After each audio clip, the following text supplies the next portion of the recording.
Hello everyone, my name is Priyanka and in this video we are going to discuss about hydrocarbons जो कि class 11th का chapter है organic chemistry में.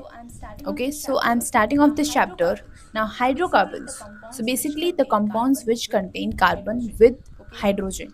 Okay, now it is divided into alkanes. We have alkanes under hydrocarbons, alkenes and alkynes, and then comes some aromatic hydrocarbons. Now, alkenes and alkenes have double bond, alkynes generally have triple bond. So, these are the double bond and triple bond. These hydrocarbons are also known as unsaturated hydrocarbons, and the one that is alkane, which does not contain any multiple bond, like either neither double or nor this triple bond, these are called as saturated hydrocarbons. Okay, so I have to remember this thing. Now, alkanes, if we go see the general formula, it is CnH2n plus 2. Now, general formula is basically not required a lot because once you are मतलब जैसे जैसे आपको समझ आ जाता है organic chemistry, then you can if अगर by chance भी क्वेश्चन आ जाता है, जनरली नहीं आता है इतना आसान क्वेश्चन. ओके, अगर आ जाता है then you can identify like very easily. Okay, now these are also known as paraffins, which means little affinity. Like these are less reactive as compared to alkenes and alkynes. Okay, little affinity. Now the lowest member among alkanes is CH4, that is methane. Okay, it is also known as marsh gas. Remember this thing. Now structure of methane. So basically structure पे इतना question नहीं आता है. They usually ask this bond angle, but not this structure. But methane structure, it is made up of 4sp3 hybrid orbitals plus 4s hybrid orbitals. S जो है वो hydrogen के है basically. So this is how the structure looks. Now structure, it's not very important. Okay, so just have a glance. Now it contains six 109 degree 28 minute this bond angles like it is tetrahedral. I've posted a video, like one more video, in that I've discussed all these bond angles and all. So if you have any doubt regarding to this thing, you can just go and watch that. Okay, also about these aromatic hydrocarbons, I've made a video like it is hardly of 4 to 5 minutes, but then you can watch it out. Aromatic, anti-aromatic, non-aromatic, everything I've explained in that video. So it's like you'll get a very clear idea. I'm not going to discuss these things right here. Okay,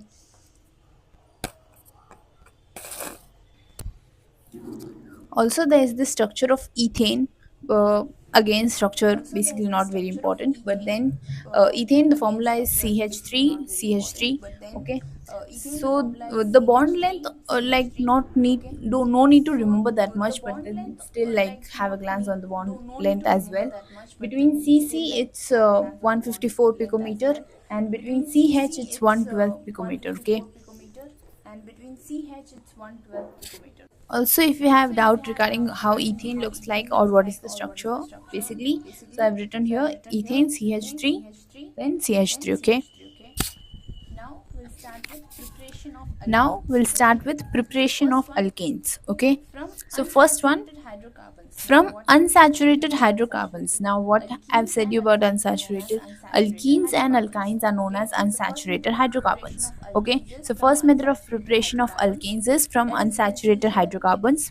That is, we can see here it is ethene. Okay, eth means two carbon, ene, I've done the nomenclature basically. If you don't know the nomenclature, please let know the nomenclature and then you start with all these things, so you'll understand it in a better way. Okay, now ethene plus H2 in the presence of nickel, platinum or palladium. Okay, now this is the reagent you have to remember. Okay, for reduction, H2 in presence of nickel or platinum or palladium. Okay, it is getting converted into like ethane. Okay, for this conversion you need one H2 molecule. Know this also, because if we convert ethane into ethane, we need 2H2 in the presence of again nickel, palladium, platinum. This is basically the reduction reaction. You have to remember this as it is, like the reagent, the what is converting into which thing. You have to remember this. Organic chemistry, see, everything is about remembering, revising again and again, and practicing. So you cannot do anything else except remembering all these things. Now methane can't be prepared by this method, okay, because obviously you cannot prepare like how you will. Now, second one, it is from alkyl halide. So in this, the reagent is zinc in presence of diluted HCl. Remember the reagent. You have to remember the reagent what converts into which, because uh, in the test and all they'll ask the series of reaction with all the reagents. So you have to link it. Which, don't worry, don't no need to panic at all. Like as we'll complete all these things, you'll know all these, all those reactions and all like very properly. But right now I'm saying this, stressing out this point of remembering things, okay.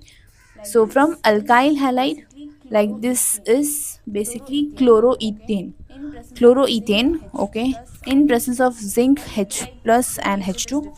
Now you'll be like the reagent is different and here what I've wrote is different. This is how you have to remember this thing, okay. So chloroethane is converted into ethane with HCl. Okay, remember this thing as it is. Also, this is called as a reduction reaction. Now, chlorine, bromine, iodine, all the four halogens except fluorine, all these three, chlorine, bromine, and iodine, give this reaction. But alkyl fluorides do not give this reaction. Why? Because of the high resistivity and high bond dissociation energy. BDE I wrote here, this means bond dissociation energy of fluorine. That is why it doesn't react. Okay. Now reactivity of halogen is iodine is more uh, reacted, and then bromine, and then chlorine. Okay. So now under alkyl halides, preparation from alkyl halides, we are going to discuss about Wood's reaction. Wood's reaction, basically the reagent is sodium plus dry ether. Now this reaction is one of the famous reaction, okay. You can see Wood's reaction often in the questions and all. Okay, so remember it like very properly.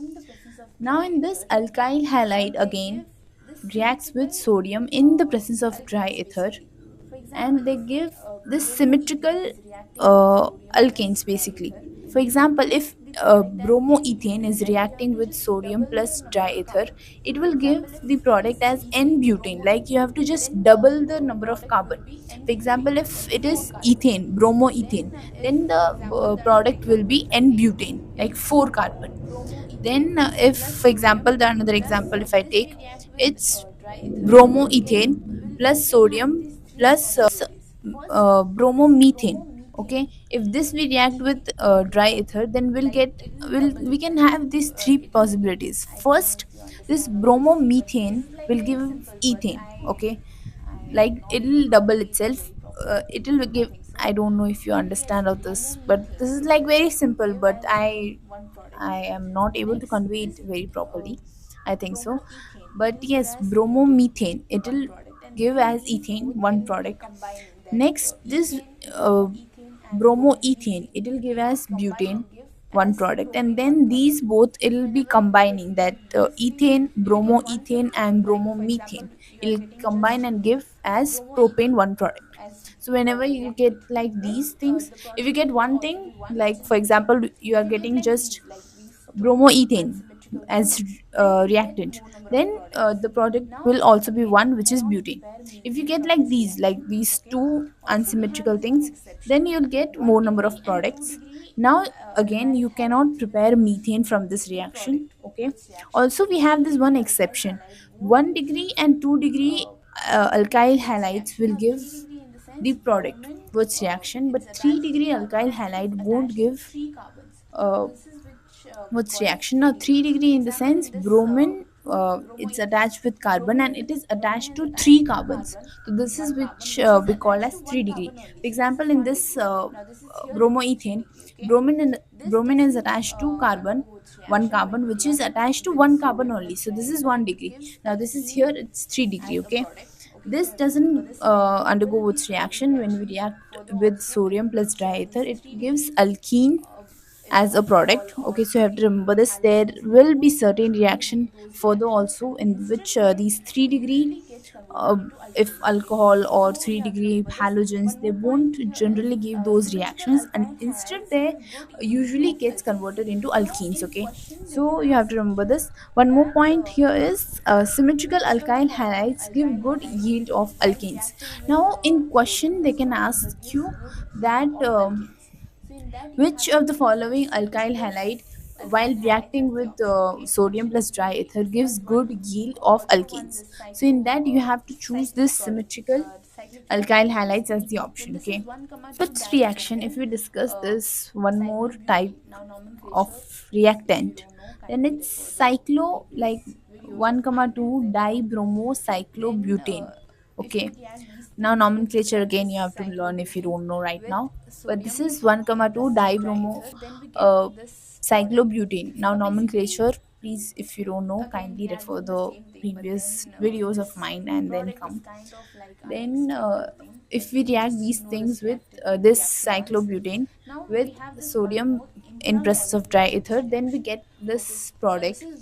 Basically, again we are doing the same thing, but then this product is kind of like unexpected thing, but just know this reaction once. Now we have this one more intramolecular Wurtz reaction.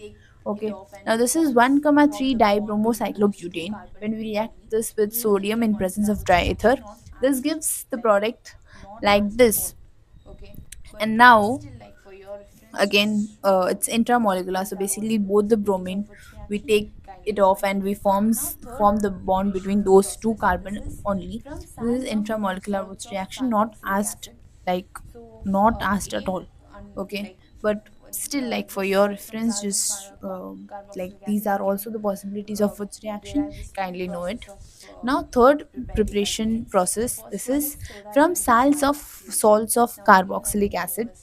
So a like this from salts of carboxylic acid we can uh, derive this two process of preparing alkanes. The first one is soda lime decarboxylation.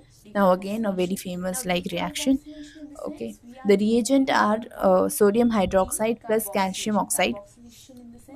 Soda, basically calcium oxide, we call it as lime now, and sodium hydroxide we call it as soda lime decarboxylation. Now decarboxylation in the sense we are removing one carbon.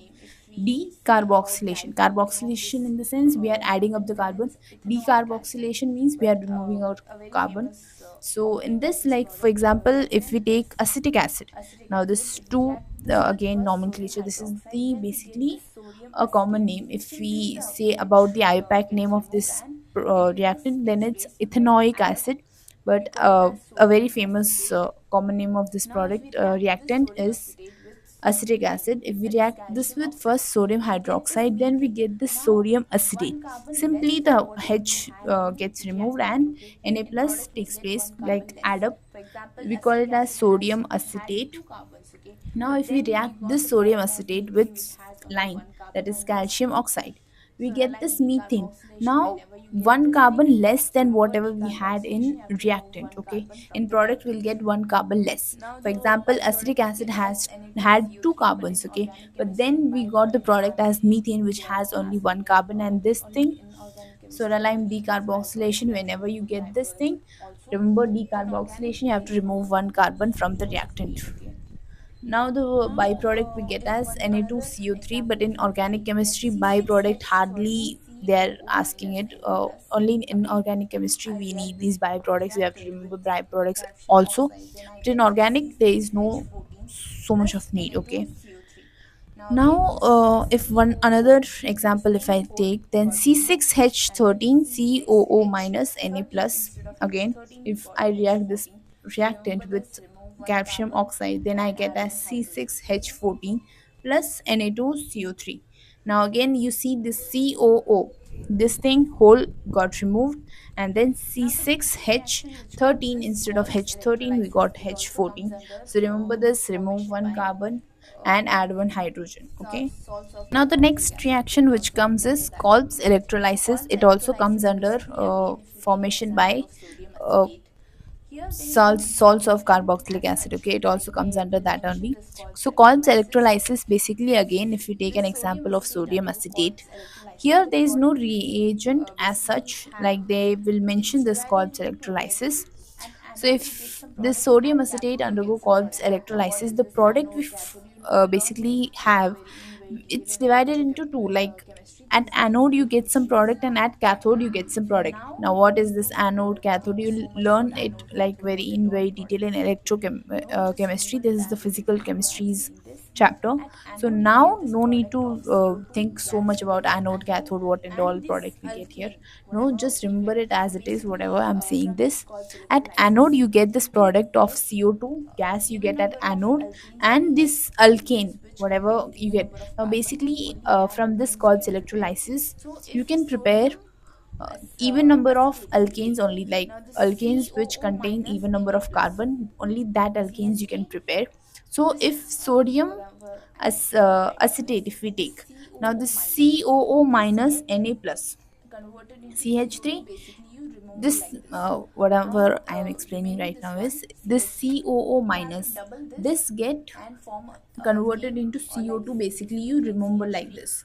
Now remaining this one CH3, you have to double this and form a alkane, or like this methane CH3, it will get converted into this like ethene here, and the COO minus this will get converted into CO2. Both these CC terms like CO2 and this alkane of CH3 bond CH3 all will get at anode and not cathode, the one which is starting with C.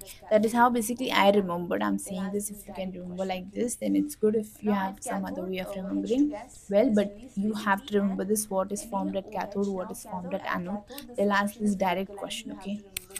Now at cathode, H2 gas is released basically, and NaOH. Now cathode, at cathode the solution is alkaline. You have to remember this. They'll give some time that the solution is acidic, but no, it's alkaline. Remember this thing. Now methane again can't be prepared. Only even number of carbon containing alkanes are prepared by Kolb's electrolysis. Now next one comes this Clemenson's reduction. See, whatever reaction, the chemical properties, whatever reactions you are studying in this hydrocarbons, every reaction, like only 2 to 3 reactions will be there which won't be repeated, but otherwise all the reactions will be repeated in some other chapter which we'll learn, like we have to read haloalkanes and that aldehyde ketones and all those carboxylic acid. We have to read everything. So basically this Kolb's electrolysis, soda lime decarboxylation, this Clemmensen reduction, further we'll read about this Wolf Kirchner's, everything will repeat. So no need to stress out things that how to remember this and then further more reactions. No, you'll see the repetition of reactions, so you'll get a very clear idea. Don't stress out things at all right now. Okay. Clemmensen's reduction, basically in this reaction you can reduce aldehyde and ketone. For example, this first one, this is aldehyde. Okay, CH3C double bond O H, CH3CHO. This is aldehyde. The reagent is zinc, mercury, and concentrated HCl, Z and Hg, in presence of concentrated HCl. You have to remember this. You will be basically, when you'll see the repetition of these reactions, obviously you'll remember all these things very clearly. Don't stress out. So this basically CHO, this group is converted directly into CH3. This is called reduction, Clemmensen's reduction. Okay. Now this ketone, if second one we see CH3 C double bond O CH3, again with the same reagents, it gets converted into propane, that is CH3. The C double bond O again gets converted as CH2 group. Okay, this is called reduction. So now the next reaction is Wolff-Kishner's reduction. Now basically Wolff-Kishner's reduction and Clemmensen's reduction both are same. They do the same work. They reduce aldehyde and ketone. But then only the reagents are different. Wolff-Kishner, we here use the reagent as